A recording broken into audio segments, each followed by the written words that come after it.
Hey all, and welcome to the inaugural episode of the Rage On podcast. I'm your host now and forever, Dr. Kyle Dean Freeman, licensed physiotherapist and men's empowerment coach. I'm super stoked to be here and to bring you this new form of content as it's been rumbling in my brain for many years. I just wanted to figure out exactly what I wanted to share with you and who I wanted to help. So in this short episode, introductory episode, I'm going to share with you why this podcast exists, why it's called what it's called, and a little bit about my story that led to me being here and sharing what I plan to share in the coming episodes. And for you to determine if it's something you want to even listen to. You see, men are going through it right now. It is 2024, and men are being told they are wrong for everything and anything. For their sexuality, for their race, for their skin color, they're toxic, they're not man enough, they're too manly, and it is confusing. And men are experiencing record numbers of loneliness. They have very few friends. Many are going through struggles alone because they're afraid to open up and share their emotions with the world because they've been harmed, they've been hurt, and they feel like no one is there to listen and no one wants to listen to them. And so I've been that man. I've been in those places, and that's why I wanted to bring this content to you, because I've been there. And I want you to know, if you are a man who is struggling or needs some inspiration to hear the stories of other men, that you're not alone. You see, this podcast, the Rage On podcast, its mission is to share the hero's journey of successful men who have been through darkness and come out on the other side. You see, if there's anything I've learned over the years from talking and listening to many successful individuals, both men and women, is that most have gone through it. They've gone through struggles, pain, loss, darkness, and many other things that we can relate to. It's just, we don't see those sides of them.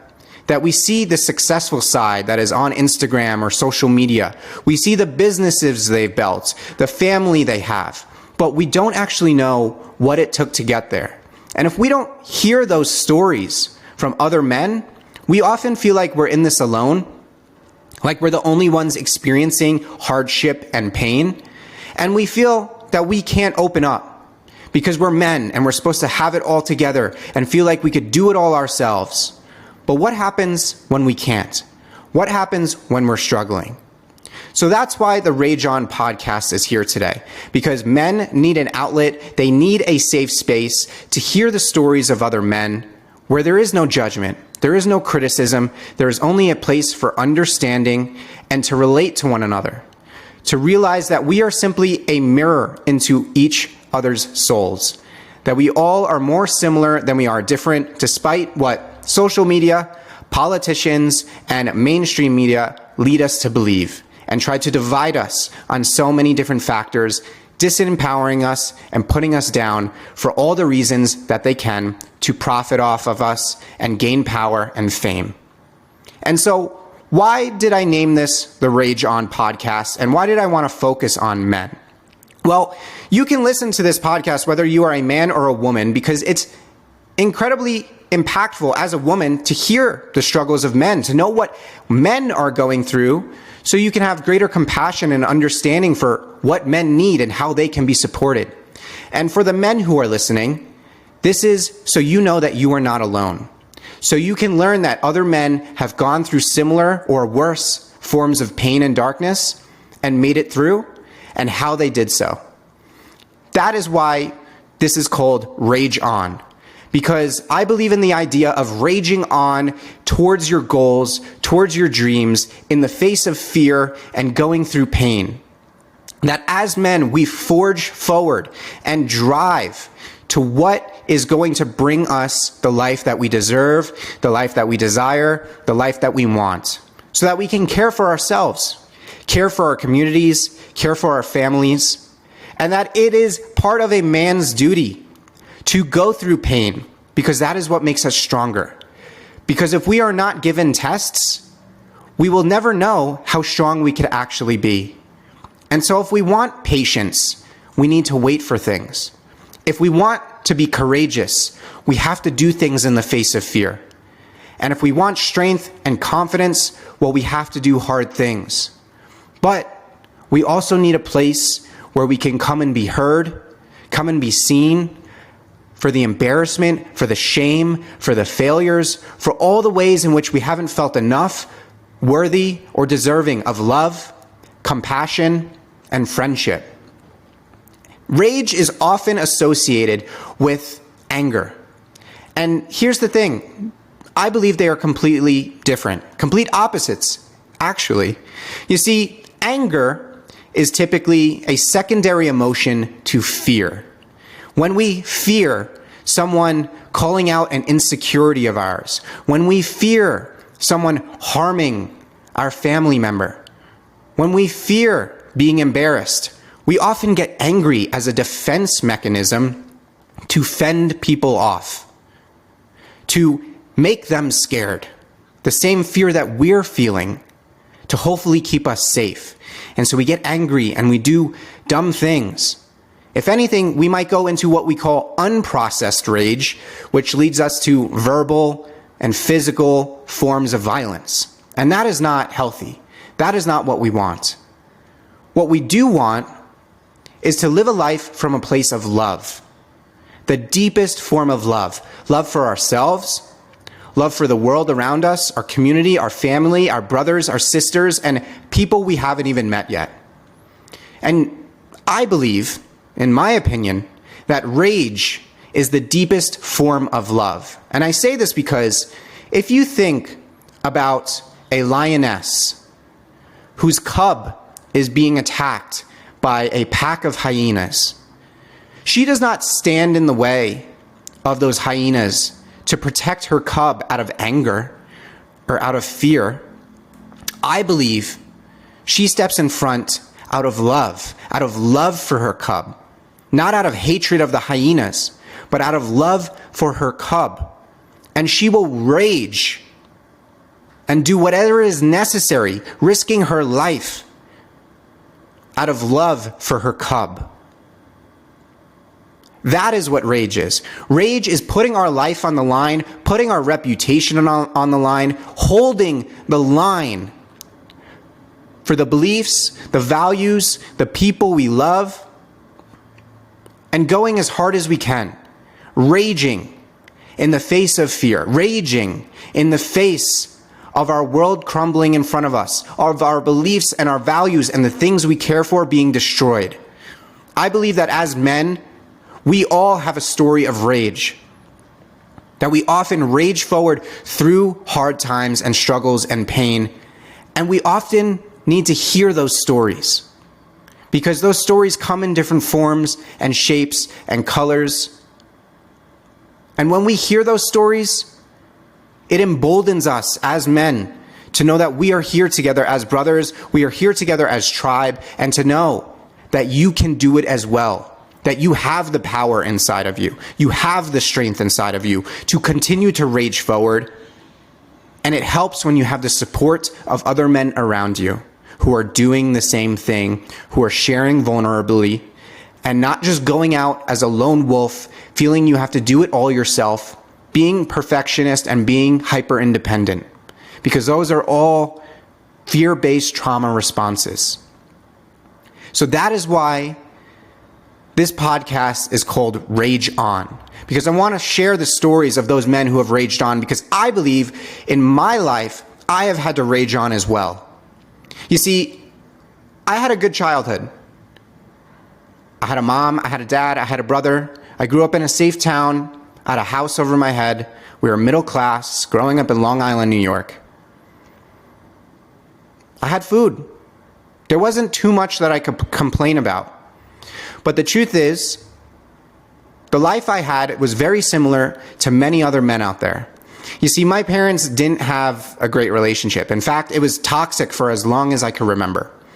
My dad was Irish, blue collar, working construction in New York City. He had no male friends. He would come home from work, make dinner, watch TV, and repeat that cycle every single day, except for the few times in the summer where he would go fishing. And my mom, coming from her poor background in the Bronx, New York, with a Jewish mother, didn't have a lot of hope in life. She felt that things were always bad, that there was never enough money, and she lived from a place of scarcity. And between my mom and my dad, they just butt heads all the time. My dad had anger issues. He never was taught how to healthily manage his emotions like many men out there. And my mom often felt scared as a result because my dad would be verbally abusive, often yelling and screaming over little things, having no patience. And my mom, being scared and feeling like my dad was not a good leader of the household, became very controlling to try to create some form of safety for her and the rest of the house. And as a result, me, as a kid, I felt scared. I didn't want to get in my dad's way. I wanted to hide. I would stay in my room. I would play it low key. I would avoid as much as possible and do everything I could not to upset either of them. Because my mom became very controlling, nagging, felt like I had to do every little thing. Nothing was ever good enough. And my dad, well, I just didn't want to get yelled at. I didn't want to get screamed at because I felt like I was going to get harmed at some point. And that led to me growing up and closing off from my parents entirely. My brother wasn't much help either. And I often went to college. And when I went to college, with this emotional trauma in the background, I just wanted to be loved. I wanted to be heard. I wanted to be seen. I wanted to feel like people actually listened to me and not just shut me down on every occasion and made me feel stupid and not good enough and like my opinion did not matter, like my parents did to me. I always felt like I'll never be one of the men because everyone else is right and I'm wrong. And so when I got to college, I found that women tended to think I was cute. They liked me, and in fact, they wanted to have sex with me many times. And I began to confuse sex with love. And unfortunately, many men do this. They often become called fuckboys. That's just the truth, is that many of those individuals just never received the love and support that they needed when they were growing up. And so they sought it in manipulative ways. And so I, like many men in college, went around sleeping with many women to get the affection, get the love that I wanted. And I wasn't truthful about a lot of it. I lied, I manipulated, I told women what they wanted to hear because I didn't want them leaving me. I didn't want them to think I was a bad person. I didn't want to be rejected and abandoned again and feel like I'm still not worthy as a man. So I did whatever it was to keep them around, to feel that love. Until eventually, like always, almost every time, it broke down. And it led to cheating. It led to them finding out. It led to hurt on my side, on their side. And it led to me lowering my self-esteem more and more and more. Until I finally graduated. And I thought, you know what? I'm finally going to make money. I'm not going to be poor and broke. And things are going to get better. And they did slightly. You see, I left my home state of New York to get away from my family, to get away from the toxic nature of my home, to begin to create a life for myself, my own thoughts for myself, and get all of this negativity out of my brain that I had experienced for over 24 years. I couldn't do it anymore. I needed to learn who I was because for so long I was conditioned in such a negative way to only think that money was the only important thing in life, to think that I was not good enough, and to think that if I just got rich, everything would solve my problems. And I realized very quickly, after under a year, that I was still having the same problems, even though I was bringing in some decent money as a physiotherapist. And that's when I started my journey of going to therapy, getting coaches, listening to the podcasts, the audiobooks, going to retreats, doing psychedelics, spending tens of thousands of dollars. In total, between professional and personal development, I spent over $160,000 over the past 7 to 8 years. And here's one thing that I learned, is that many of us men, we do ask for help when we finally know we need it and we have the courage to do it. And sometimes the first time we ask for help, we get made to feel stupid. We don't get supported. we aren't heard, it seems like the person doesn't care, or it's just not giving us the results that we really need. And because of that, we often close down further. We say we tried, or that person was mean or hurt me, and they made me feel stupid. And so, you know what? I'll just continue doing it myself. I'm not going to do it anymore. And we close off and we build that armor around us even further. And it's unfortunate because you're getting there. And I've been there too, where I reached out for help and it wasn't met. And that's why I closed off for so long, because I was so afraid of being hurt. I was fearful of the same pains coming up, of people putting me down and making me feel terrible. Until I had my coach Jess, who actually made me feel seen and heard for the desires I had, for the relationships that I wanted, and for the dreams that I had in life. That I didn't have to follow the standard route in life that most people do, that most people aren't even happy with. Because I thought there was something different out there. I wanted to be something different, and I didn't see a problem with that. I didn't want to be average. I wanted to be successful.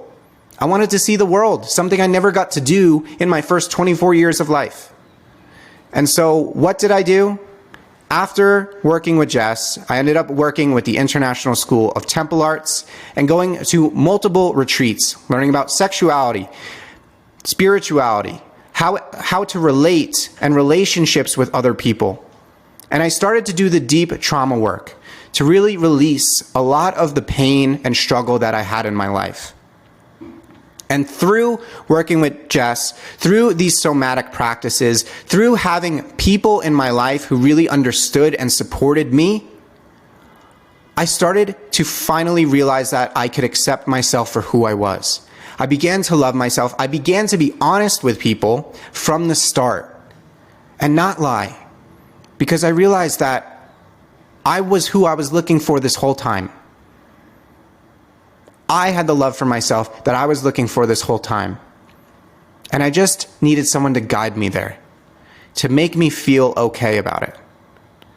And as a result, I've now shared my story and a lot of what I've learned with thousands of people online, garnering over 240,000 followers. If that makes any difference nowadays, I don't think it does, but I know that my messages have helped numerous people. I've worked with over hundreds of clients and helped them to achieve the same, to release a lot of the emotional and fear-based trauma that they've had from their past, from their family, from broken relationships, from harm and abuse that they've experienced in their life. So they can stop thinking so negatively about themselves, stop putting themselves down and getting in their own way, and start creating the life that they desire and that they deserve, and begin to come home to you. So you can love you and create the life that you truly want without all of the conditions and patterns that other people, society, and Karen on Facebook want for you. To live the life as a man that you truly deserve. And stop listening to all the garbage that we are being fed, all the lies, all the gaslighting. And it takes listening to positivity and stories of men who have been there, who have gone a different way, who have been through it just like me. I have made and lost hundreds of thousands of dollars. I've had great relationships and broken them. I've traveled to nearly 30 countries in the world. I've made relationships in so many different ways. I've been through so much heartbreak. I've been through cycles of depression. I've had sex addiction, used marijuana, alcohol, Netflix, food, and other coping mechanisms like so many other men have to get by and to avoid their pain because they didn't know what else to do. And I'm here to tell you that if you are going through it, if you are a man who is struggling, I'm here to tell you that there is another way. And I plan to share that way and how to get through it here on the Rage On podcast. I'm happy that you are here. I'm excited to share all of the amazing guests that are upcoming, and I'm excited to hear what your thoughts are and how I can further help you. So if you are a man struggling right now, Continue to listen to the podcast. Let me know your thoughts. And if you want help, if you want to learn how you can gain support of myself or other men, well, I am a men's empowerment coach. I have an academy called the Freeman Academy, and I also work with men one-on-one. So if you are struggling and you are going through pain, just simply go to my profile on Instagram or send me an email or a message and let me know. Reach out. I am open. I am a safe space for you to tell me what's going on, share your struggles with me, so I can help advise you on what's best. So you can feel support, so you can feel loved, and feel that there is hope, that there is another way, because I promise you that there is. So don't hesitate. Feel free to reach out. I'm here to help. With that said, I'm happy to bring you the Rage On podcast. Let's go and let's build the lives that we truly desire through hearing the stories of other men who have gone through darkness and come out the other side. I'll see you in the next episode.